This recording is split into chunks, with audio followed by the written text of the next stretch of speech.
Perfecto. Bueno, Grabando. hago entrar ahora a todo el mundo, están entrando y voy a cerrar la sala de espera. Cuando terminen, si yo no estoy, no dejen, nomás se van, se desconectan, no hay problema. Después yo me encargo, la computadora mía va a quedar prendida, o sea, no pasa nada. ¿Está? O sea, por eso no se preocupen.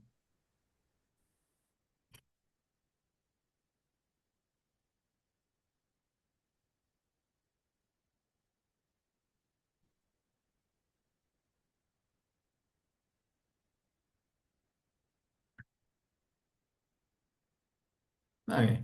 Sí. Ya. Casi 40 personas, un montón. Y siguen y hay Muy otras bien. solicitando Esto es acceso. buenísimo. Súper. Arrancamos. Muy buenos días, buenas tardes a todas, todes, todos los aquí presentes. Vamos a hacer un saludo inicial mientras sigue ingresando la gente en esta sala número 7 de la conferencia CISCAL. A modo de presentación, el Centro de Investigación e Incidencia para la Superación de la Situación de Calle en América Latina, CISCAL, en colaboración con la Universidad de la República Uruguay, les da la más cordial bienvenida a esta nueva versión de la conferencia sobre situación de calle en América Latina del año 2025. A nombre de las instituciones organizadoras, queremos agradecer especialmente a quienes comparten sus trabajos, sus ideas, sus sistematizaciones desde una perspectiva reflexiva, colaborativa esta semana, y también a todas las personas que nos acompañan, ya sea en la modalidad virtual o en la modalidad presencial. Les recordamos que nuestro objetivo desde Ciscal es fortalecer el diálogo, la investigación, la incidencia en torno a la situación de calle en América Latina, promoviendo el encuentro entre sectores como la academia, las organizaciones de la sociedad civil, etcétera, etcétera. Les recordamos que vamos a tener una grabación de esta sesión que después estará disponible en el canal de YouTube. Al mismo tiempo, les invitamos a conversar, a socializar, a tomar apuntes, enviarnos sus preguntas, ya sea por el chat o después de las presentaciones de manera oral, levantando la manito, ¿cierto? Para que podamos promover la interacción y el diálogo. Entonces, mi nombre es Carolina Llanos. El día de hoy estaré moderando la sala número 7, que está em, dirigida, ¿cierto?, destinada a conversar acerca de distintas experiencias de situación de calle en mujeres en situación de calle. El día de hoy vamos a contar con 4 presentaciones, ya algunas de ellas todas en trabajo colectivo que busca, como ya lo mencionamos, discutir y sociabilizar estos saberes. Entonces, como indicaciones, me imagino que algunas ya las conocen. Primero vamos a escuchar las 4 presentaciones y al finalizar vamos a dar un espacio de preguntas, ¿ya? La idea es que ahí podamos dialogar. Así que, como les señalé, pueden ir escribiendo en el chat, quien quiere puede ir tomando sus apuntes, pero la idea es que vamos bien activos con los tiempos para que alcancemos justamente a llegar al momento del diálogo. Dicho esto, y con 43 participantes ya en nuestra sala, vamos a comenzar con la primera presentación, ¿ya? Para esta primera presentación vamos a dar la palabra a María Agostina Ciampa, María Victoria Pérez Wirske y Laura Carolina Lavera. Las presento. María Agostina es licenciada en terapia ocupacional de la Universidad de Buenos Aires, doctora en psicología por la UMAI y maestranda en docencia universitaria por la UBA. A nivel laboral, ha trabajado en procesos de incorporación laboral por más de una década, apoyando a personas y equipos de trabajo en el desarrollo de apoyos naturales para incorporaciones efectivas. Ha liderado equipos, diseñado y gestionado distintas propuestas de investigación y vinculación laboral de poblaciones vulneradas. También es docente en grado y posgrado. Bienvenida. También contaremos con María Victoria Pérez Wilske, que es licenciada en terapia ocupacional con experiencia en diferentes poblaciones en situación de desventaja. A lo largo de su carrera ha participado en proyectos de investigación, ha contribuido en la redacción de artículos y presentaciones de congreso a nivel nacional como internacional, enriqueciendo su experiencia y conocimientos en dicho campo. Actualmente forma parte del equipo profesional de Fundación Multipolar, dedicado a acompañar a personas en situación de vulnerabilidad social en su proceso de búsqueda laboral. Y finalmente contamos con la presencia de Laura Carolina Lavera, quien es licenciada en terapia ocupacional, maestranda en política y gestión de la discapacidad e inclusión social y cuenta con diversas diplomaturas en accesibilidad, género y derechos humanos. A lo largo de su trayectoria ha desarrollado experiencias en investigación y en el diseño de intervenciones orientadas a personas en situación de vulnerabilidad social, particularmente en acceso y vida autónoma. Dejo con ustedes este equipo. Su presentación se titula Apoyos y barreras en el acceso al trabajo de mujeres y disidencias en situación de calle. Bienvenidas. Muchas gracias, Carolina, por la presentación. Acá, bueno, Agostina, siempre en representación de este equipo. Voy a hablar yo nomás por una cuestión de tiempos y logística, pero tal como decía Carolina recién, este fue un trabajo que hemos venido desarrollando junto con Victoria y Laura, que están por aquí presentes. Bien, nomás compartirles cómo va a ser la dinámica del día de hoy, el índice de contenidos y sí quisiera hacer un paneo muy general, porque estas son cuestiones que ustedes las saben tanto más que yo, pero sí para poder posicionarnos en esta situación de base. Nuestra investigación fue desarrollada en el ámbito de la Ciudad Autónoma de Buenos Aires, en Argentina, y acá les trajimos algunas autoras y autores que bueno, vienen estudiando, ¿no? y publicando sobre este tema. Primero, creo que ya no quedan dudas de que la situación de calle es entendido como un problema estructural de la sociedad en general. Y también me alegra que ya somos 53 en esta sala, porque por lo general también vamos a describir a la población de situación de calle como una población invisibilizada, y más aún cuando hablamos de mujeres y disidencias.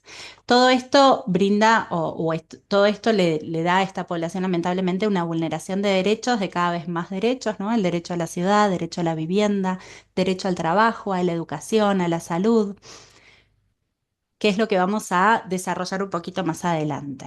Pero en esta línea, Rosa y Toscani, dos autoras de acá de nuestra ciudad, vienen desarrollando que las protecciones sociales o los intentos también de las políticas públicas por responder a estas necesidades van siendo insuficientes en términos de que no responden a la problemática. Por ejemplo, hay un subsidio habitacional que logra cubrir la mitad de un alquiler, o hay una ciudadanía porteña con un monto donde ninguna persona puede alimentarse durante todo un mes con ese dinero específicamente. Y también hablamos de que son inaccesibles porque la cuestión de los trámites y la cuestión de los papeles que hay que juntar para poder realizar los trámites hacen que muchas personas ni siquiera lleguen a alcanzar estas protecciones sociales, como también vamos a ver más adelante. La veo a Florencia en la sala, que en unos minutos nos va a presentar. Bueno, ella es una de las autoras, junto con Jorgelina Diorio y equipo, del RUP, del Registro Único de Violencias, que viene dando cuenta de las violencias a las que están expuestas las personas en situación de calle, lo cual viene en aumento. No solo, sin dudas, hablamos de violencia de género, pero también otro tipo de violencias. Y todo esto hace a la estigmatización de la población y la negativización de la población, lo que también se produce, ¿no? en una mayor vulneración de derechos y menores posibilidades de participación. Nuestra investigación es un diseño cuantitativo con un enfoque meramente descriptivo. Realizamos encuestas con preguntas cerradas y abiertas que buscaban recabar datos demográficos, información respecto de la experiencia laboral de las personas en el momento presente y en el pasado, y qué barreras y apoyos percibían estas personas que enfrentaban cuando querían seguir adelante. Quisiera aclarar que vamos a presentar un recorte de una investigación más amplia que hemos hecho, donde hemos encuestado a 300 personas en situación de calle, y acá para esta presentación trajimos el recorte de mujeres y disidencias, que representan el 12% nada más de esta población. Si lo vinculamos con otras estadísticas nacionales, en general se habla de que esta población está entre un 10 y un 15%, así que podríamos decir que es representativa, pero bueno, me pareció importante hacerles esta aclaración porque ahora vamos a ver que nos dio un total de 36 mujeres en situación de calle, mujeres cis y mujeres trans. Dentro de nuestra muestra no hemos tenido ni varones trans ni personas no binarias, por eso es que traemos acá, cuando hablamos de disidencias, a partir de ahora voy a hablar de mujeres conteniendo tanto a mujeres cis como trans. Dentro de ellas, bueno, mujeres cis encontramos un 91,7% y mujeres trans un 8,3%.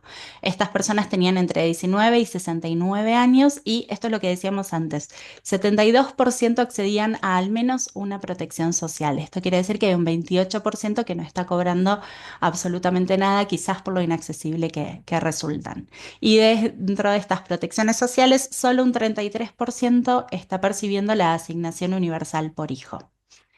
Cuando preguntamos acerca del tiempo en calle, encontramos una media de 3 años, pero fíjense qué amplio que es este espectro. Había una persona que hacía un mes que estaba en situación de calle y otra 35 años. Y de estas 36 mujeres, casi todas, el 88,9%, sufrieron distintos tipos de violencia en distintos momentos de su vida. Cuando fuimos a averiguar acerca del trabajo, nos encontramos con que un 25% trabaja en el momento de responder la encuesta, mientras que un 44,4% se encuentra en búsqueda laboral.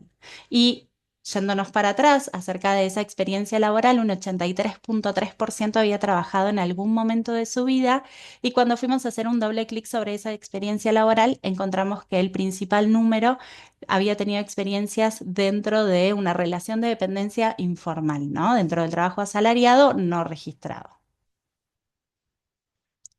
Y preguntamos cuán posible creían estas personas alquilar un lugar y conseguir un trabajo decente. Y lo que nos parecía interesante para poder traer acá y problematizar fundamentalmente es que si bien el nada posible lo encontramos bastante similar, fíjense, la línea verde es alquilar un lugar y la línea violeta es cuán posible creían conseguir un trabajo decente. Las mujeres en general encontraban más posible poder alquilar un lugar, ¿no? Poder resolver de alguna manera su vivienda que poder acceder a un trabajo en condiciones decentes. Cuando hablamos de un trabajo decente no es necesariamente un trabajo en relación de dependencia, puede ser cualquier trabajo que tenga un ingreso justo, que reconozca sus habilidades, que reconozca sus posibilidades laborales también. Así que es por ello que después nos fuimos a preguntar, bueno, ¿cuáles son esas barreras que encontrás cuando querés acceder a un trabajo decente? Y trajimos acá las que aparecían con mayor frecuencia. Un 69,4% refirió que las infancias, o sea, digo, no por tener hijos, ¿no? Es una barrera para el acceso al trabajo, sino la falta de un sistema de apoyo y acompañamiento para el cuidado de esas infancias y que estas mujeres puedan salir a buscar un trabajo era una barrera. En segundo lugar, también nos pareció importante mencionar el autoestigma, donde acá lo que nos preocupa no es solo la estigmatización hacia la población en situación de calle, sino también los efectos que esto produce sobre las mismas personas y sobre sus posibilidades, ¿no? Y sus creencias personales para poder salir a buscar un trabajo. Entonces acá muchas de las mujeres decían que no creían que podían conseguir un trabajo porque por su apariencia o por haber estado en situación de calle o por su historia de vida. En tercer lugar aparecía la falta de vestimenta, un 61,1%, y en cuarto lugar, con un 58,3%, los requisitos laborales. Con esto nos referimos a cuando estas mujeres salen a buscar estos trabajos que consideran decentes para sí mismas, muchos de estos trabajos tienen requerimientos en términos de conocimientos de estudios universitarios, de conocimientos de otros idiomas, que no necesariamente se condicen con los requerimientos de ese puesto, ¿no? Por eso es que hablamos específicamente de los requisitos laborales y no de las competencias que exigen los determinados puestos de trabajo. Pareciera que entonces estos requisitos pasan a ser una suerte de filtro, ¿no? Al momento de poder avanzar en este proceso de búsqueda. Y por el contrario, fuimos a preguntar por los apoyos, qué apoyos requieren o requerirían para poder acceder a un trabajo y acá aparecía en primer lugar la vivienda. Ayer a la noche en la última sala escuchábamos una ponencia que hablaba de la arquitectura de los cuidados en contraposición a la arquitectura hostil.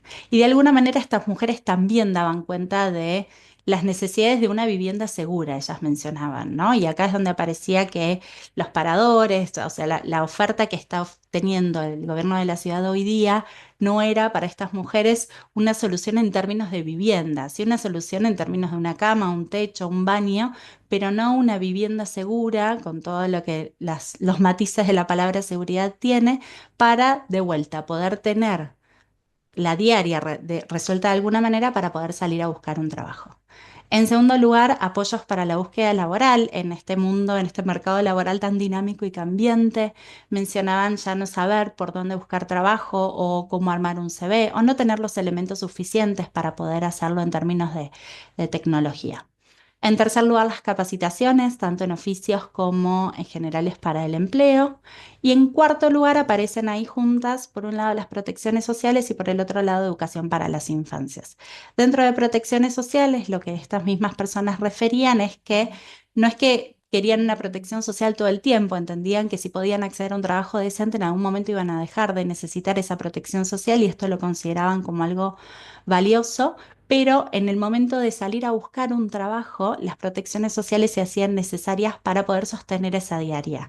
Y acá lo vinculamos con esto que decíamos antes de que hoy día las protecciones sociales a las que acceden no las consideran suficientes para poder resolver su supervivencia para después poder ir a buscar trabajo, sino que muchas veces lo que sucede es que tienen que estar buscando día a día cómo resolver el alimento, cómo resolver, cómo juntar el dinero para pagar esa habitación de hotel o poder entrar a algún lugar donde dormir. Y esto también competía, ¿no? De alguna manera tensiona las posibilidades de salir a buscar un trabajo. Entonces estas mujeres decían que si contasen con protecciones sociales suficientes, sería un apoyo durante la búsqueda laboral. Y la educación de las infancias, un poco contrastando lo que hablábamos antes de las barreras, ¿no? Si hubieran vacantes que pudieran resolver la escolaridad de estas infancias, quizás con una mayor carga horaria, también para estas mujeres les sería más fácil salir a buscar o generar el propio trabajo. Entonces, ya llegando a las conclusiones, por un lado nos encontramos con la necesidad de reconocer la interseccionalidad. Sabemos que cuantas más vulneraciones atraviesan a las personas en situación de calle, más difícil se les hace de vuelta poder sostener la vida. Entonces, tener ahí una perspectiva que pueda en principio reconocerlas para después poder abordarlas. Y vamos a ver en un ratito cómo, pero en segundo lugar hablábamos de la importancia de visibilizar estas problemáticas. Decíamos que la población en situación de calle es de por sí una población invisibilizada y ni que hablar cuando hablamos de mujeres y disidencias todavía aún más. Entonces, poder visibilizar que requieren de otros apoyos, que tienen otras problemáticas y que entonces van a requerir de otros abordajes y otros acompañamientos posibles. Y acá es donde todas estas barreras y estas problemáticas hacen necesario el abordaje intersectorial para poder responder, ¿no?, a esta vulneración de derechos que se traduce en esta interseccionalidad. Termino nomás con la lista de referencias completa y ahora sí, muchas gracias por su atención. Muchas gracias, Agostina, por la presentación, por representar ahí a las compañeras investigadoras. A continuación, vamos a avanzar. Invitamos a Brenda Aide Rizo Castillo, quien presenta junto a Luz Elena Salgado López.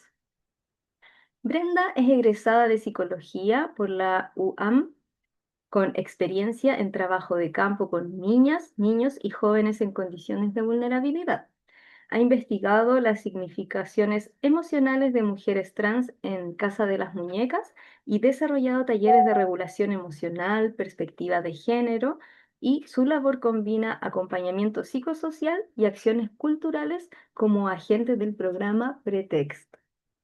También contamos con Luz Elena Salgado López, quien es egresada de Trabajo Social por la ENTS UNAM, con experiencia en intervención social, voluntariado en la Fiscalía General de Justicia de la Ciudad de México y pasantía en la Universidad de Jaén, España.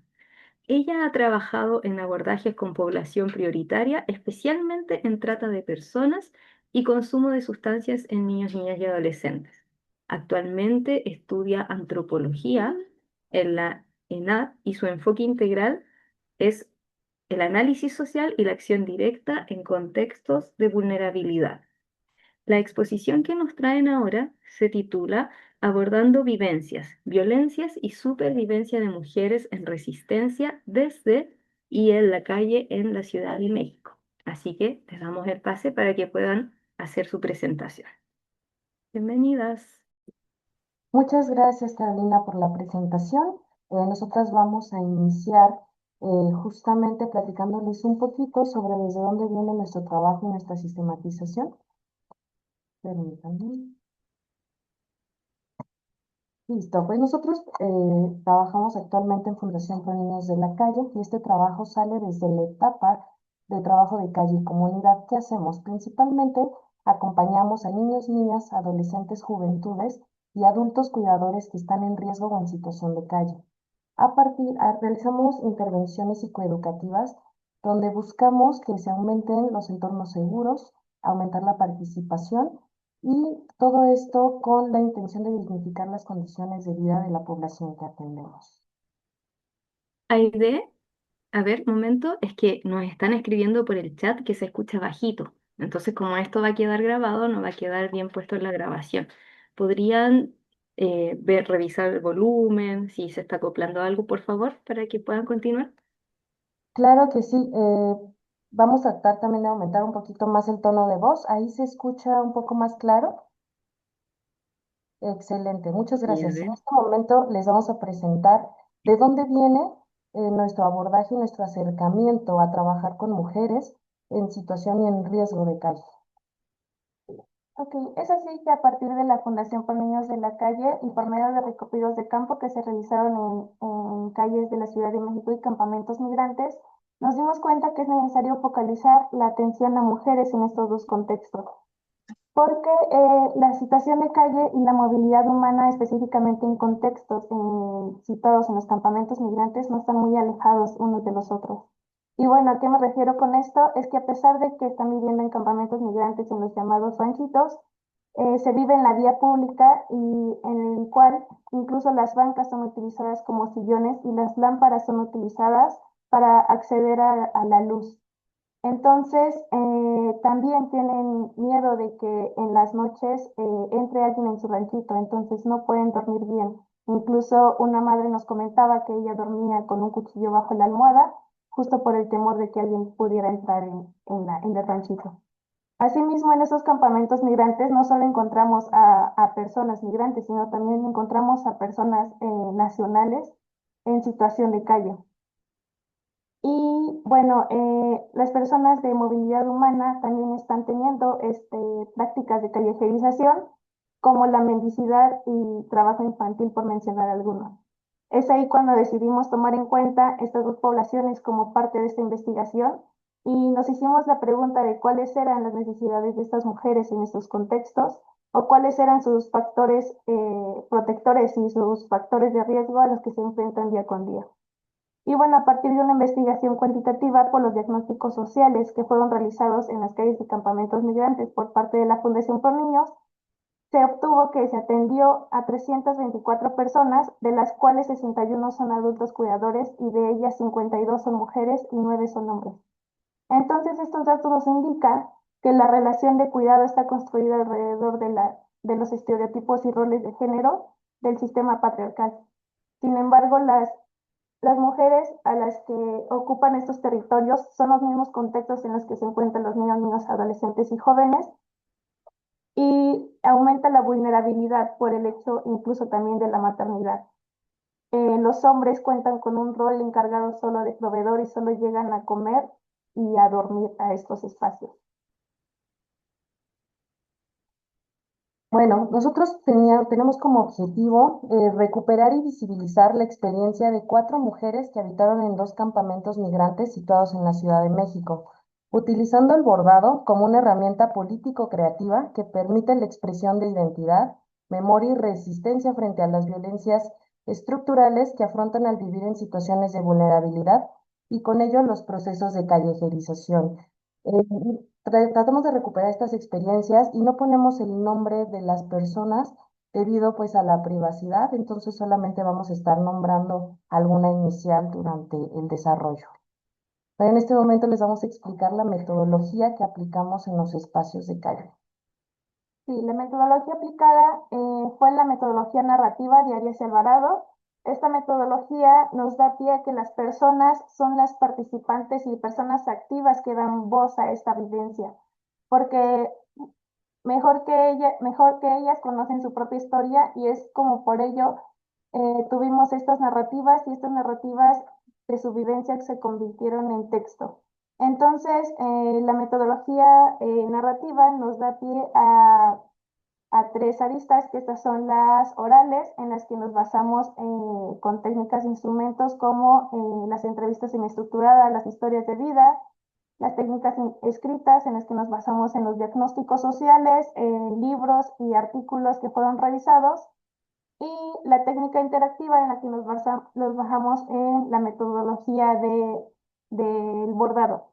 Este bordado como significado como las manos hablan lo que la boca a veces calla, y como nuevas formas de arte político y nuevos escenarios de resistencia, siendo testimonios materiales plasmados desde su experiencia, desde su historia, su dolor y esperanza. Es así como se encontraron o se hallaron algunas de estas narrativas que se explicarán a continuación. Bueno, al hacer la sistematización nos dimos cuenta que lo que nos importaba visibilizar en este momento y a ellas también, uno fue las narrativas sobre las violencias. Realmente fue mucho, pero aquí les traemos algunos ejemplos de lo que encontramos. Nos comenta, a veces el ser mujer da temor, porque el solo ser mujer me lleva a que me hagan daño, a que me violen por el hecho de ser mujer. Y esto nos da cuenta de la violencia basada en género que viven las mujeres en las calles de la Ciudad de México y en todos los aspectos de la situación de calle, porque evidencia una estructura patriarcal y la desigualdad de género. La calle se convierte en un escenario que vulnera los cuerpos femeninos y además es una extensión del control social, y esto hace que también los desplazamientos forzados reproduzcan también las jerarquías de género y de clase. En otro escenario comentan, me metieron a quirófano, me pusieron una inyección para que me dieran contracciones, me veían revolcarme en dolor y no me hacían nada. Cuando todo terminó, yo pedí ver a mi bebé y me dijeron que no. Jamás lo vi, nunca. Esto nos habla sobre la violencia obstétrica, que es una ramita que sale de esta violencia estructural de las mujeres que viven este tipo de violencia en los espacios de salud, donde el control institucional sobre la reproducción y la medicalización del cuerpo femenino es una realidad. Y esta pérdida del bebé puede simbolizar esta disposición, el derecho a la maternidad que vivió esta chica, y pues evidencia que también hay una violencia estructural de salud hacia las mujeres vulneradas en estas situaciones marginales. En otra experiencia comentaban que durante estos desplazamientos forzados de las personas que van llegando de distintos espacios que cruzan por México, había una situación, muchas situaciones que pasan sobre la selva del Darién, y comentaban que había un brazalete que costaba $270 para recibir atención médica. Si no tienes y te quedas sin vida, ellos no hacen nada por ayudar. Esto también es una violencia institucional donde hay una negación o un poco acceso a los derechos de la salud, entre otros.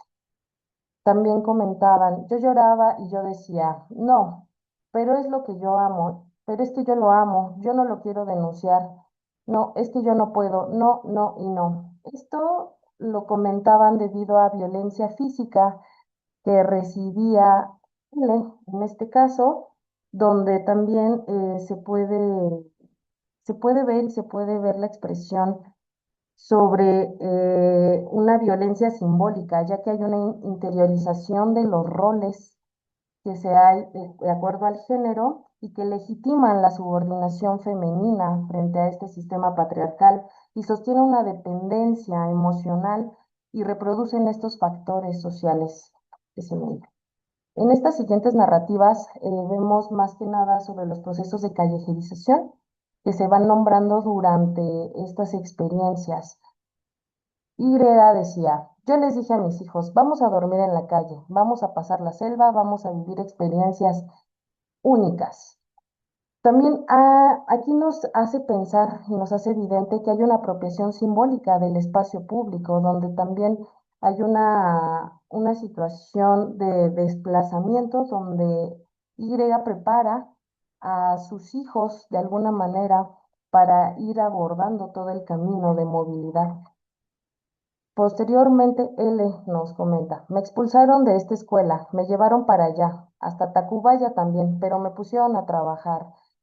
Eh, Esto nos hace ver que hay una deserción escolar, pero no por decisión, sino por situaciones que vulneran a la familia y a la configuración familiar, ¿no? Debido a las deficiencias económicas para subsistir dentro de un sistema familiar, y esto produce que también exista la expulsión dentro de las familias de las mujeres hacia la calle. En otra experiencia comentan, yo nunca hubiese querido que mis hijos durmieran en la calle, en un cartón, pero gracias a Dios y gracias a esta mamá que tienen, nunca se han acostado sin comer, porque así tenga que ir a pedir, prefiero pedir antes que robar. Hay una pérdida de los medios de vida y de subsistencia para poder seguir generando también pues sus mismas redes de apoyo y de subsistencia que tienen diario. Entonces, no es una decisión el vivir en calle. Nuevamente hay otros factores de riesgo que orillan a las personas a estar en esta situación y se va generando una identidad en el proceso de que van avanzando de movilidad, donde entonces las prácticas de calle se van asociando a la vida diaria. Y en la última expresión que tenemos aquí es, yo estoy en calle desde que tengo 12 años, cuando mis papás seguían juntos, pero ellos ya tenían muchos problemas en casa, ya había muchos problemas, peleas y así. Yo no quería estar ahí por eso. También hay una cuestión de supervivencia frente a las experiencias de maltrato y la calle puede ser un escenario seguro frente a estos entornos de violencia. Entonces, es lo que encontramos sobre procesos de callejerización dentro de estas narrativas. Y también nos preguntábamos qué tipo de factores de protección para este afrontamiento de situaciones vulnerables se encuentran. Bueno, entonces les traemos 4 ejemplos donde comentaban, idea, yo siempre les digo, esto es parte del proceso. Un día se van a acordar y lo contaremos como una anécdota. Lo que vivimos ahora es temporal, lo importante es estar juntos. En otra experiencia comentan, hay muchos riesgos para la mujer, son muchos, son demasiados, pero pues es por eso que una debe de saber que no está sola, que cuenta con apoyo. L. E. Que se orienten bien, que tengan un plan B, porque a veces el dinero no es suficiente. El cuidado de los niños es muy importante, ya que aproximadamente el 60% de las personas que mueren en la selva son niños y muchas veces por malas decisiones de sus padres. Y por último, yo trato de siempre decirle a mis hijas que no tengo que pegarles para que ellas me entiendan, de que ellas no sientan que yo las maltrato, de que ellas tengan que irse para ser felices, ¿no? Esto da cuenta sobre estas búsquedas de redes de apoyo y las mismas redes que van tejiendo en los espacios comunitarios donde conviven, que hay planes de seguridad que ya tienen, pero eso no significa que todas las mujeres que se encuentran en situaciones de vulnerabilidad cuenten con esta información para acceder a un plan. El acceso a la información es algo muy importante, que también es escaso y no hay acceso. Y nos parece importante que este desarrollo de habilidades para la crianza positiva se empiece a visibilizar y a generar más como factores protectores de las mujeres que se encuentran en situaciones vulnerables. Y ahorita les presentamos un poco de los bordados como el resultado del enfoque interactivo que se realizaron. Sí, este primer bordado es por Y. Ella es una mujer migrante de 36 años y ella se describe ahora como una mujer guerrera, luchadora, que le ha tocado duro y aunque reconoce que a veces llora, también afirma que se siente fuerte, que no permite que nadie la quiebre. Para ella ser mujer significa ser valiente y resiliente. Ser mujer es todo un complemento, es valentía, soñar, guerrear, querer salir adelante. Este siguiente es de mujer de 32 años. Ella es química farmacéutica biológica de Venezuela, pero decidió migrar por las condiciones políticas de su país. Y ella es quien mencionaba, a veces el ser mujer da temor porque el solo mujer me lleva a que me hagan daño, a que me violen por el hecho de ser mujer. Es el que realmente quieran que la sociedad comprenda que no queremos sentir miedo. La siguiente es de Head. Es una mujer que ha estado en situación de calle desde los 12 años. Ella comentaba que para ella ser mujer es como serlo todo, porque es una mujer que puede hacer más cosas que el hombre. Una mujer es súper fuerte, una mujer que lucha hasta alcanzar su meta y su propósito. Una mujer es la fuerza que mueve el mundo. Y por último, este bordado de B es una mujer de 24 años, mujer migrante de Venezuela. Para ella el ser mujer es responsabilidad, es ser guerrera y valiente. Y bueno, como hallazgos encontramos que las mujeres en esta situación de calle y movilidad humana en los campamentos migrantes se ven interseccionadas por las violencias estructurales, los roles de género y también por la crianza, ocasionando desigualdad y vulnerabilidad. También se halló las necesidades específicas de tener una red de apoyo de entre ellas mismas, también fortalecer sus factores protectores que viven día con día para ellas y para sus hijos e hijas. Y también ser adultas resilientes, porque los niños, niñas y adolescentes necesitan un adulto resiliente y un adulto disponible, pero para eso se necesita que las mujeres también tengan esta resiliencia y esta red de apoyo de donde puedan desfogarse y platicar entre ellas para hacer un sostén.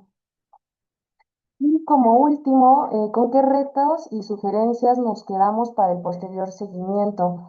Este primer trabajo nos permite acercarnos para tener un primer diagnóstico y saber qué ruta de atención basada en sobreviviente de violencia se puede generar desde la institución para generar también respuestas, un plan de respuestas estratégicos, plan de seguridad y poder ofrecer la información necesaria para la toma de decisiones segura.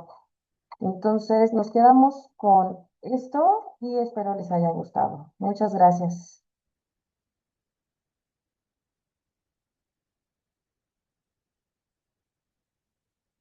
Muchas gracias por su presentación. Me parece demasiado importante que en mesas temáticas se empiecen a mirar y a hablar estos temas que tienen que ver con las niñeces que están siempre tan vinculadas, querámoslo o no, de buena o de negativa manera hacia las mujeres.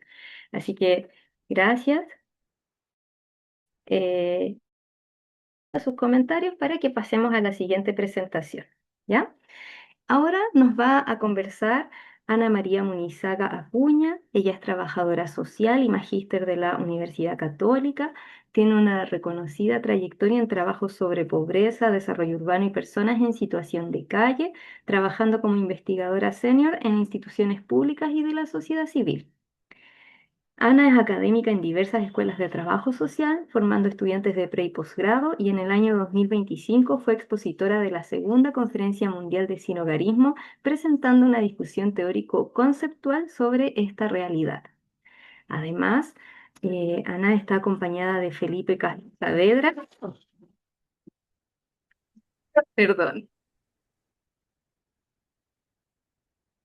quien es trabajador social con magíster en praxis comunitaria, se especializa en pobreza, problemas sociales y también políticas públicas. Él ha trabajado en gobiernos locales, organismos estatales y de la sociedad civil, aportando en áreas técnicas vinculadas a la intervención social, y además él es académico en la formación de estudiantes de pregrado con un enfoque crítico sobre temas de desigualdad social y vulnerabilidad. Entonces, ellos nos van a presentar su conferencia que se titula Condiciones de vida y estrategias de sobrevivencia de mujeres en situación de calle en Santiago de Chile. Bienvenidos, por favor, y compártanos su presentación. ¿Se ve ahí la presentación? ¿Sí? Bien, muchas gracias. Sí, gracias. Muchas gracias, Caro, por esta presentación.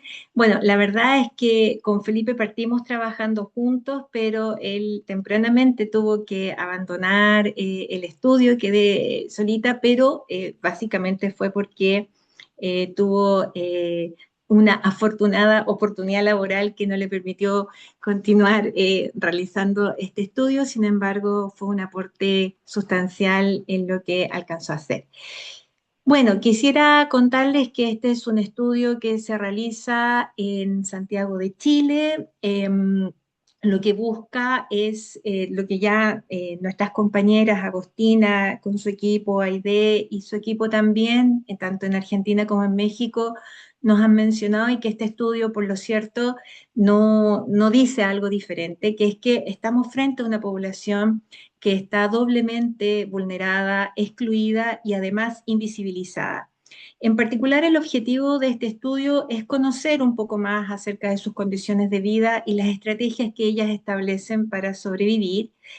Quiero contarles que se hace a través de una metodología exploratoria en una realidad que es poco conocida. En Chile ya hay bastantes estudios en algunas tesis de universidades, de organizaciones sociales también, pero por cierto que falta avanzar mucho más y este es un humilde aporte, este estudio para poder seguir avanzando en este tema. Nuestro corpus de información es bastante reducido, puesto que son muy poquitas entrevistas que se hicieron. Y quiero comentarles que este estudio, al basarse desde la Universidad del Alba, eh, no nos logramos asociar por tiempo con centros de trabajo, con organizaciones sociales que trabajan directamente con mujeres en situación de calle, y por lo tanto tomamos la decisión ética de solo entrevistar a profesionales que trabajan directamente con ellas. Desde esa perspectiva uno podría decir que esta es una mirada de segundo orden con todas las limitaciones que eso tiene. Y esa decisión ética se basó en no generar una revictimización al conversar con ellas, puesto que, como les decía, no es un trabajo que surge desde una intervención ya realizada con ellas. Por lo tanto, como una medida protectora y ética, solamente trabajamos en esta primera mirada, solamente con profesionales que trabajan directamente con ella, pero por cierto que con muchas ganas de seguir avanzando en este tipo de estudios y poder llegar directamente a esta población. Algunos antecedentes que quisiera compartirles es que desde un enfoque de derechos humanos todos sabemos que las mujeres en situación de calle son sujetos de derecho. Esto que estoy diciendo puede sonar de perogrullo, pero también es importante dejarlo establecido para situar también un análisis crítico respecto de que ellas también son parte de todos los tratados internacionales que hablan sobre todas las formas de erradicación de violencia hacia la mujer. Desde un enfoque de género y desigualdad, por supuesto que encontramos una comprobación, ¿cierto?, acerca de distintos estudios que hablan acerca de cómo la violencia de género sigue siendo un factor transversal que limita sus oportunidades y cómo una cultura patriarcal y instituciones que siguen teniendo una mirada androcéntrica van perpetuando la desigualdad, dificultando, por supuesto, su salida de esta situación de calle. En términos estadísticos, en Chile particularmente, nosotros tuvimos un censo en el año 2024, que era un censo para población en general país. Sin embargo, este censo tuvo un avance significativo, puesto que tuvo un acápite en la contabilización de personas en situación de calle. Y en ese sentido podríamos decir que fue un avance significativo en un trabajo, en una mesa de trabajo con organizaciones sociales que tienen bastante experticia en el tema. En esta contabilización tenemos 21.750 personas en situación de calle y hace muy poquito que el Instituto Nacional de Estadística desagregó los datos dando a conocer que el 18% de esta población son mujeres a nivel nacional. Si nos vamos a Santiago todavía, al menos hasta donde yo sé, no tenemos los datos desagregados por ciudad y género. Sin embargo, haciendo una proyección de la concentración de población en Santiago, podríamos inferir que alrededor de 1.500 mujeres en nuestra ciudad, en esta ciudad particularmente, podrían encontrarse en esta situación.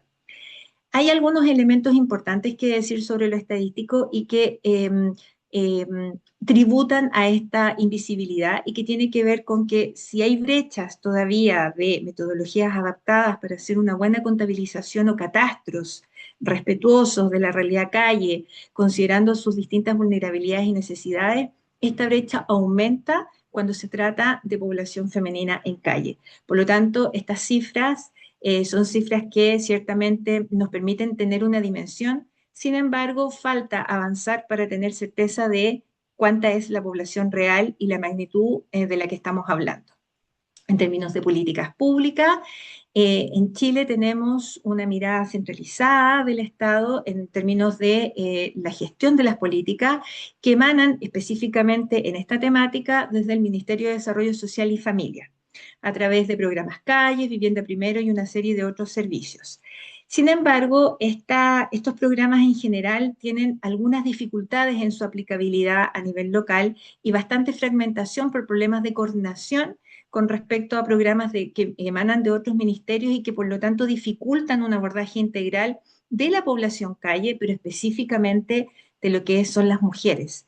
Sobre todo, diría yo, en el reconocimiento de sus formas de habitar el sinogarismo, que son distintas, y de las necesidades particulares que tiene esta población.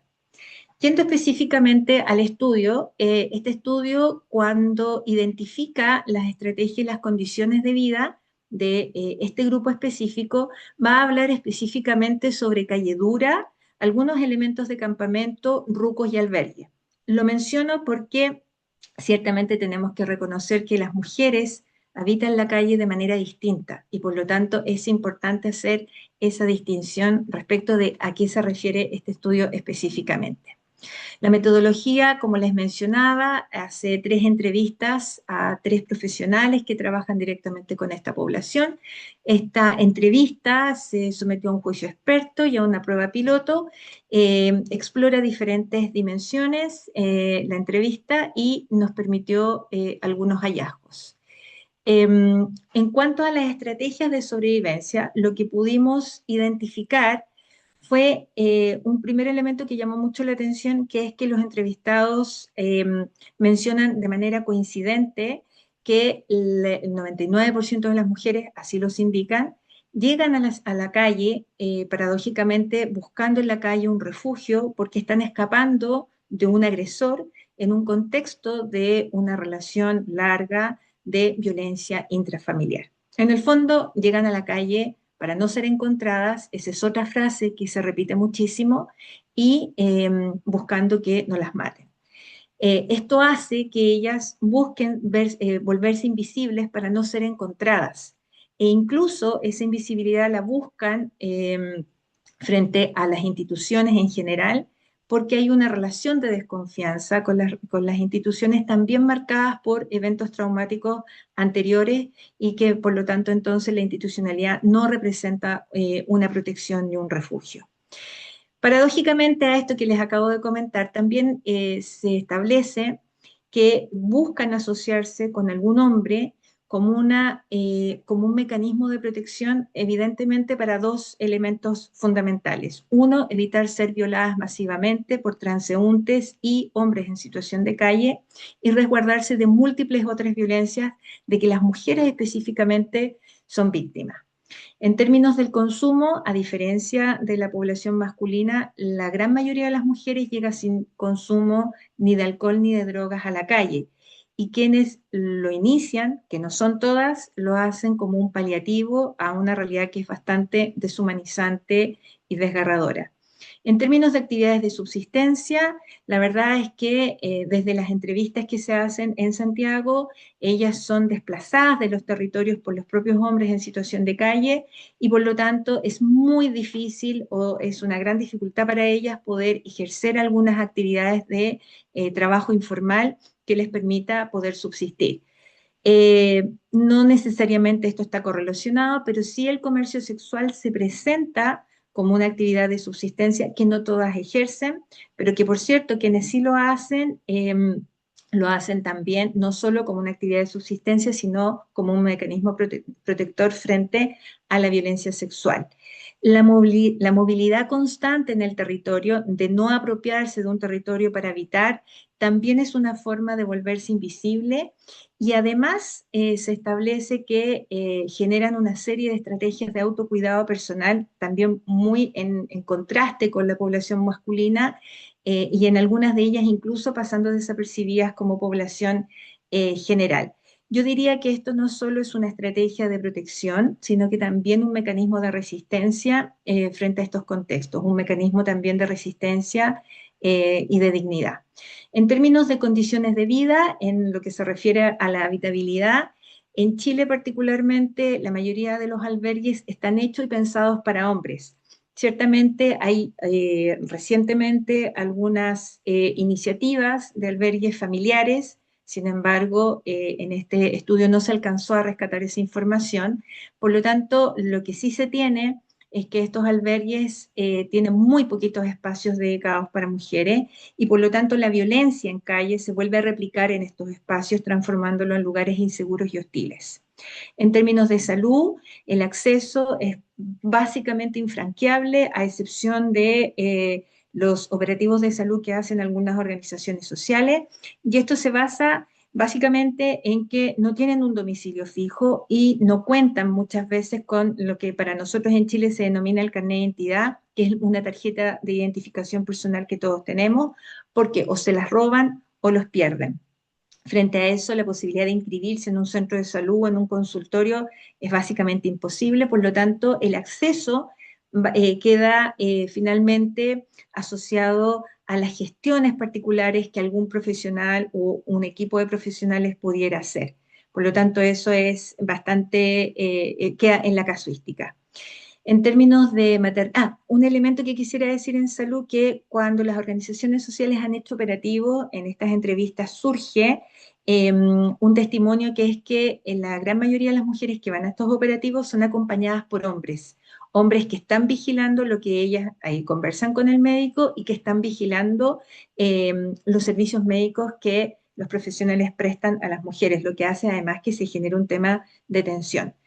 En términos de maternidades, diría, me atrevería a decir que es la experiencia más desgarradora y la más traumatizante, puesto que la gran mayoría que llega a la calle, ya lo dijimos, arrancando de un agresor, dejan a sus hijos al cuidado de familiares, pensando en que la calle evidentemente es un espacio de riesgo. Sin embargo, la calle lo que provoca en las mujeres es, a partir de las entrevistas, un deterioro en su salud mental. Y este deterioro del que ellas son conscientes hace que muchas veces decidan no ver a sus hijos por vergüenza o cuando quieren ver a sus hijos, los mismos familiares las alejan por considerarlas un factor de riesgo. El estudio no logró profundizar en maternidades respecto de parto, pero sí en algunos elementos se coincide con lo que mencionó Aide de México, que tiene que ver con que muchos de estos partos no llegan se pierden las guaguitas, no llegan a términos, son embarazos que no logran llegar a término y cuando sí llegan a término, en los hospitales muchas veces no logran acceder a su bebé y eso también es bastante traumático. Estas experiencias de maternidades fallidas, en conclusión de los profesionales que trabajan con ellas, acelera por mucho su deterioro en salud mental. Y el deterioro de la salud mental en las mujeres, en la perspectiva de estos profesionales entrevistados, podría también estar incidiendo importantemente en la cronificación de su situación calle. Rápidamente, para no pasarme del tiempo, hay tres grandes factores que cruzan todos estos testimonios y esta información recogida. La primera, y que coincide con mis compañeras anteriores, tiene que ver con la violencia de género como un eje transversal. La violencia no solo está manifestada en la vulneración total de sus derechos, sino además como una causa de inicio de la situación calle, como una causa importante en la violencia relacional y también en las barreras institucionales respecto de la ceguera de género que hay cuando hablamos de servicios que son parciales o androcéntricos, pero especialmente en lo que se refiere también a las maternidades que son fragmentadas o desgarradas. La perpetuación de la desigualdad es un segundo factor transversal en su disposición simbólica, en contextos que son deshumanizantes, pero además en la exclusión de fuentes de trabajo en los territorios en disputa, esto a partir de la vida misma en calle, pero también en la dificultad de acceso a los servicios o cuando además los servicios no piensan en esta diversidad y especialmente en una mirada de género y en una mirada feminista. Finalmente, un tercer factor tiene que ver con la invisibilización de la mujer en calle y en esto hay una coincidencia con mis compañeras y también con otros estudios hechos en Chile, en Latinoamérica y en otros lugares, que tienen que ver, en el caso de lo encontrado, con que ellas quieren volverse invisibles, no quieren ser encontradas, escapando de este hombre agresor, con sistemas de medición que además no se ajustan tanto a población general calle, menos en mujeres en situación de calle, y en instituciones y en servicios que tienen esta ceguera de género que les acabo de mencionar. Dos elementos positivos que se rescatan son la resistencia en las mujeres como también un factor transversal que busca reafirmar de alguna manera su dignidad y una especie de agencia situada que sin romantizarla, lo que busca también es una resistencia para sobrevivir en la calle, especialmente en este marco de calle dura, ¿no? Que es la vida en el espacio público. Finalmente, este análisis concluye con lo que también han dicho mis compañeras, que es necesario un análisis interseccional para profundizar mucho más en esta realidad. Cierro con algunos comentarios que tienen que ver con que las tensiones institucionales y la fragmentación de los servicios impactan en las vidas cotidianas y especialmente en este grupo.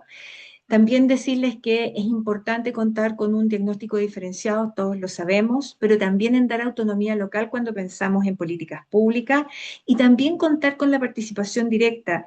En distintos lugares, Argentina y España, por ejemplo, han habido experiencias de participación directa de mujeres que vivieron en calle y eso permite generar programas y políticas con un conocimiento situado. Creo que avanzar en esa temática sería realmente importante. Cierro diciendo lo que ya hemos conversado en distintos espacios, la prevención es importante, costo bajo, efectividad alta, intervenciones tempranas logran eh, sacar prontamente y con mayor facilidad a las mujeres en situación de calle y también las intervenciones focalizadas y pensadas en alta complejidad en aquellas mujeres que están atravesadas por distintos factores que requieren de una mirada mucho más específica. Finalmente, tomo el extracto de una entrevista donde se dice que cuando se habla de población en calle, en general solo se habla y se expresa el mundo masculino, que probablemente es lo que conocemos en términos generales. Entonces es importante construir políticas públicas con perspectiva de género, pero también con una perspectiva interseccional, con una perspectiva feminista. Con eso termino. Muchas gracias.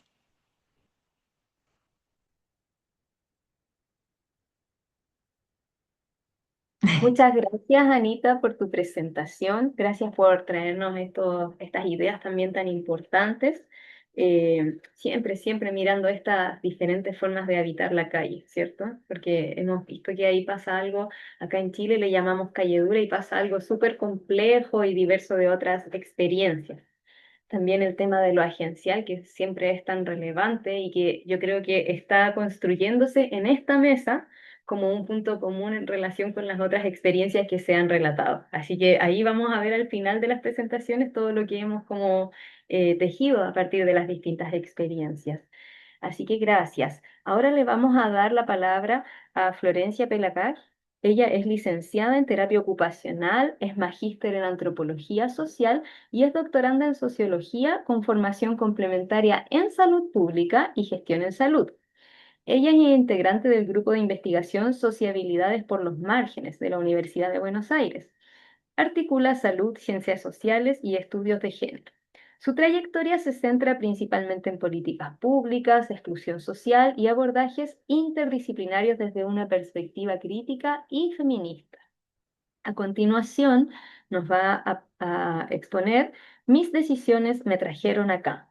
Mujeres en situación de calle en la ciudad de Buenos Aires. Con ustedes, Florencia. Muchas gracias. Hola, muchas gracias por la presentación. No sé si ahí me escuchan.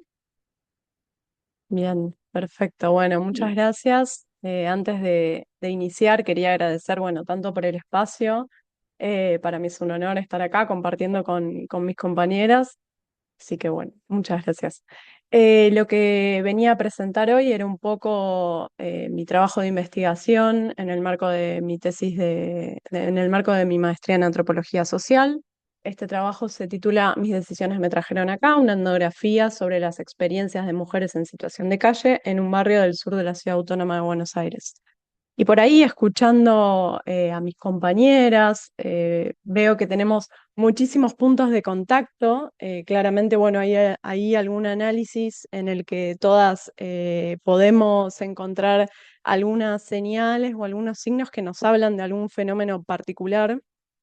Y en este sentido, por ahí como para contextualizar un poco, yo quería traer los aportes de Silvia Federici en relación a los inicios del fenómeno de las personas en situación de calle. Ella no lo trae en esos términos, pero me parece que sí nos da algunos indicios para leer el fenómeno en relación al surgimiento y la consolidación del capitalismo como la piedra fundamental por ahí para pensar en este fenómeno posterior que hasta el día de hoy lo vemos y que como traían mis compañeras de Chile, bueno, Agostina también es de Argentina, pero también sucede en Brasil y en el mundo entero, es un fenómeno que está creciendo y que la presencia de las mujeres en situación de calle también es un fenómeno que viene creciendo de forma, digo, sigue esa tendencia de crecimiento proporcional a nivel global. Y eso no es un dato menor. Entonces, por ahí, el pensar esto, cómo los mecanismos del capitalismo y, bueno, y en su fase actual de neoliberal, cómo profundizan la precarización de la vida y de qué manera eso impacta en este aumento que venimos viendo en relación a la presencia de personas en situación de calle y las mujeres en particular en este caso. En el caso de América Latina, yo tomo algunos autores que hablan de este fenómeno, lo ubican en los inicios del siglo XX, sobre todo asociado claramente a los procesos capitalistas actuales y al neoliberalismo en particular. Me parece, por ahí soy un poco reiterativa con esto, pero me parece que es importante para poder contextualizar y mirar la problemática y poder pensar en estrategias, es fundamental tener en cuenta lo estructural en ese sentido. Por ahí también compartiendo en relación a lo que decían mis compañeras, claramente la calle se trata en sí de un espacio masculinizado y por ahí a la hora de empezar a construir mi problema, mi pregunta de investigación, de construir un poco la problemática, sobre todo lo que veía en relación a también lo que trajeron mis compañeras es esto, bueno, las mujeres en términos numéricos no son una mayoría, claramente, pero sí hay una tendencia en el aumento que va acompañando el fenómeno en general, pero sí hay algunas particularidades en relación a las prácticas que se desarrollan, a lo que es ser mujer en situación de calle, en algunos territorios en particular, sobre todo los territorios por ahí, algunos territorios latinoamericanos que presentan características particulares en relación a la pobreza, el estigma. Bueno, esas cuestiones me parecían interesantes y me permitieron ir armando como una definición del problema en relación a preguntarme, bueno, ¿quiénes son estas mujeres que atraviesan este espacio en particular? Mi etnografía fue en el sur de la Ciudad Autónoma de Buenos Aires, en un barrio en particular que se llama Barrio Padre Richardelli, también conocido como la Villa 1114, ante a esta tensión, tal vez, en términos de lo que aparecía tanto en la bibliografía, como lo que yo observaba en relación a, bueno, sí, son menos las mujeres, pero sin embargo hay, de qué forma se construye el transitar en la calle para ellas. Sí observaba que había diferentes modos de transitar la calle, los varones por ahí permanecían por periodos mucho más largos, permanecían por periodos mucho más cortos, los varones se movían mucho más, se movían por diferentes barrios, por diferentes zonas, las mujeres por el contrario sí permanecían de forma mucho más estable en el territorio, lograban generar redes, se desempeñaban en diferentes tareas dentro de la economía informal. Yo veía esta diferencia por ahí, pero al conversarlas muchas veces con ellas, lo que ellas traían era que no había ahí algo diferente, sino que era lo mismo ser mujer o varón en la calle, que siempre dependía de cómo te manejaras. Sin embargo, también lo que veía, que de hecho Anita lo traía recién en su presentación, bueno, se trata de situaciones de extrema vulnerabilidad, de extremo sufrimiento y violencia, pero sin embargo lo que encontraba es que a pesar de todo eso, ellas adjudicaban a sí mismas la responsabilidad de estar ahí. Estoy acá, mis propias decisiones me trajeron acá, yo estoy acá porque quiero. Y eso me generaba una gran tensión en relación a mis expectativas y a las expectativas sociales en general de lo que es ser una víctima dentro de un sistema de opresiones. Y en el campo, en el trabajo etnográfico en sí, yo encontraba ahí una tensión que me parecía que era que era necesario poder indagar y ver, bueno, qué era lo que me venía a mostrar o qué podía leer yo en eso, en esa discordancia. Adentrándome un poquito en la metodología, bueno, lo que hice fue una etnografía en este barrio que les comentaba, el barrio Padre Richardelli. Yo me incorporé ahí como parte del equipo de un centro de salud de atención primaria y realicé trabajo de campo entre octubre del 2017 y marzo del 2020. El trabajo de campo etnográfico finalizó por el inicio de la pandemia, porque obviamente ahí la dinámica de la calle se modificó, por supuesto. Y la gran mayoría de los encuentros con estas mujeres ocurrieron en la calle durante mis recorridas en el barrio, acompañándolas muchas veces a hacer a una oficina estatal, por ejemplo, a hacer un trámite o yendo a verlas a los lugares donde ellas permanecían, desarrollando tareas de la vida cotidiana y de tareas de la economía informal también. También nos hemos encontrado, por supuesto, en espacios dentro del centro de salud, cuando se acercaban espontáneamente a conversar, desayunar, usar el baño. Y a lo largo de todos estos encuentros yo utilicé diversas técnicas, como las entrevistas no estructuradas, observación participante y no participante, que son propias del método etnográfico. Y por ahí sí quiero como, eh, acercar o por lo menos poner acá en este espacio, que para mí fue algo fundamental a lo largo de toda la, de todo el proceso de investigación, tener en cuenta la reflexividad como una herramienta analítica central.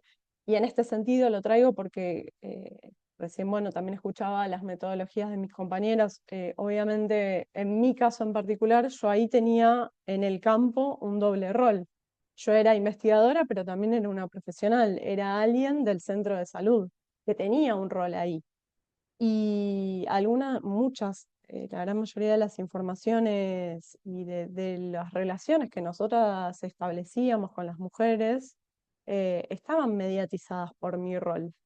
Y eso es un aspecto fundamental a la hora de poder analizar críticamente mis datos y poder generar algunas reflexiones para poder pensar, digo, no hacer un aporte en materia no solo teórico, sino también en términos de poder pensar políticas públicas más situadas, ¿no? Así que bueno, el tema de la reflexividad es algo que traigo porque me parece que hace a las reflexiones posteriores y que hace también a cómo fue mi proceso de investigación.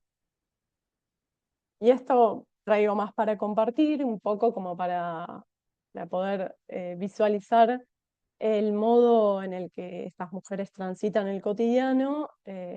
Algunas imágenes, tengo esta y una un poquito más adelante, como poder, para que puedan ver un poco, conocer un poco el barrio del cual ellas formaban parte. Y por ahí ya para ir adentrándome un poquito en los resultados, eh, por un lado, lo que sí encontré fue que la calle, como un campo particular, tiene sus propios sentidos, negociaciones y prácticas. Digo, esto no es una novedad, pero sí que es un espacio que no se presenta como un espacio de excepción. Es decir, no es un espacio en el que se cae de alguna manera, sino que es un espacio en simultáneo que se desarrolla con otros espacios. De hecho, creo que también, perdón, la estoy citando bastante, pero justo estuvo recién Anita hablando de las maternidades, de cómo desarrollan esas maternidades y bueno, hay un contacto constantemente con este otro campo que por ahí es el familiar. Yo lo que encontraba era eso, como había un montón de diversos espacios de integración que convivían en simultáneo, ¿sí? El hecho de estar en la calle no implicaba que se rompieran los lazos con estos otros espacios, sino que no, por el contrario, esos espacios continuaban vigentes, se continuaban desarrollando esos vínculos, a veces se flexibilizaban, a veces no, pero continuaban vigentes.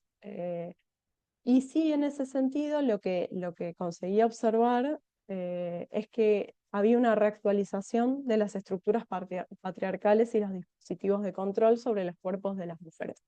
Y en este sentido, estos espacios no solo convivían y se desarrollaban en simultáneo, sino que además generaban mecanismos de control sobre la participación de las mujeres en el espacio de la calle, por ejemplo. Sucedía muy frecuentemente que las parejas o compañeros de calles de estas mujeres tuvieran vínculos con las familias o con instituciones estatales o con estos otros espacios de integración y que dieran cuenta de las prácticas, desde una perspectiva moral, por supuesto, de las prácticas que estas mujeres ejercían en la calle, y se generaba ahí todo un mecanismo hermanando los distintos espacios de integración de control sobre los cuerpos de estas mujeres, que además a su vez encarnan la idea de una mala víctima, ¿no? Una víctima que no se amolda a lo esperable en las representaciones hegemónicas en relación a lo que se espera que sea una víctima, ¿no? Y ahí también encontraba ciertas como actualizaciones de las lógicas de sospecha, no solo por el hecho de, o sea, tanto por el hecho de ser mujeres, pero también por el hecho de ser mujeres que están en la calle, mujeres que consumen sustancias psicoactivas, y que esto hacía que se generara como una representación, no solo en términos de malas víctimas, sino también de irracionalidad, y traían como todo un componente que complejizaba aún más el cotidiano de estas mujeres en la calle. Después, por otro lado, otros de los resultados tiene más que ver por ahí en términos del interjuego que se genera entre agencia y estructura. Y en este sentido yo traía al principio, bueno, ellas traían mucho estas narrativas en relación a es lo mismo ser mujer o varón, depende cómo te manejas, pero también traían una serie o construían una serie de narrativas en relación a diferenciarse una de las otras, siempre presentarse de forma descolectivizada y presentar sus historias de forma atomizada, como una historia individual, única, irrepetible, que no tiene nada que ver con las otras, pero a su vez cuando alguien escucha esas historias ve que constantemente se repiten situaciones de vulnerabilidad, de exclusión, de violencia, de pobreza. Digo, bueno, ahí hay alguna dimensión estructural que se repite, pero que sin embargo cuando se construyen esas narrativas queda completamente invisibilizada. Y en ese sentido, por ahí traer como reflexión de estos resultados, que hay algo que sucede en particular con el neoliberalismo, que no, digo esto trayendo por ahí aportes de la economía feminista y de autoras como Verónica Gago. El neoliberalismo no solo, o sea, es un régimen de existencia en lo social y de gobierno que no solo se construye desde arriba hacia abajo, ¿sí? Con políticas y con intervenciones del primer mundo sobre nuestros territorios, sino que también se construye de abajo hacia arriba. Y por ahí la expresión y la construcción de estas narrativas particulares podía dar cuenta de estas formas de construir, ¿no? Con experiencias narradas donde dan cuenta de una subjetividad que se presenta como flexible ante las circunstancias, pero que a su vez se convierte en soberana de sí, como es la subjetividad que autoemprende, que se presenta como, bueno, yo soy la única responsable de estas situaciones. Ahí se produce como alguna suerte por ahí de desterritorialización de lo político y una reterritorialización en el cuerpo individual. Cada una soberana de sí, responsable de sus decisiones, que no tiene nada que ver con el resto. Eh, y bueno, de esta manera me parecía interesante como poder ver estos aspectos, sobre todo pensando también en el modo en el que a veces se construyen las políticas públicas, no solo androcéntricas, sino también reproductoras de estas narrativas, ¿no? De individualizar las problemáticas, de dar cuenta, de hacer mérito para dar cuenta que uno es merecedor de un derecho que se termina convirtiendo en un beneficio. Entonces, bueno, por ahí para traer como algo de ese interfuego. Y para ir cerrando, eh, en relación a las conclusiones, a lo que ya traje, pero que me parece que está bueno recuperar como para terminar, es que la calle no se presenta como un espacio de excepción, es un espacio de integración que convive simultáneamente con otros, es un espacio más de producción, de oportunidades y de ganancia, En la calle los vínculos sociales no siempre se pierden, por el contrario, se amplían, se flexibilizan, se vuelven discontinuos, pero no se rompen. Es la forma posible de autoemprendimiento para un sector en extrema vulnerabilidad, reproduciendo la lógica de la feminización de las migraciones en búsqueda de mejores oportunidades. Y en este sentido sí, me parece, quiero traer esto que me parece como algo relevante, como para pensar, digo, cuando se piensa en este fenómeno en particular, sucede, y digo, la feminización de las migraciones es un fenómeno a nivel mundial que ocurre, y que habla sobre todo de la precarización de la vida y de la profundización de la crisis neoliberal, y cómo, bueno, estas mujeres migran hacia otros espacios, pero siempre tienen vínculos con sus hijos que permanecen en los territorios de donde ellas son y que a su vez están al cuidado en general de otras mujeres.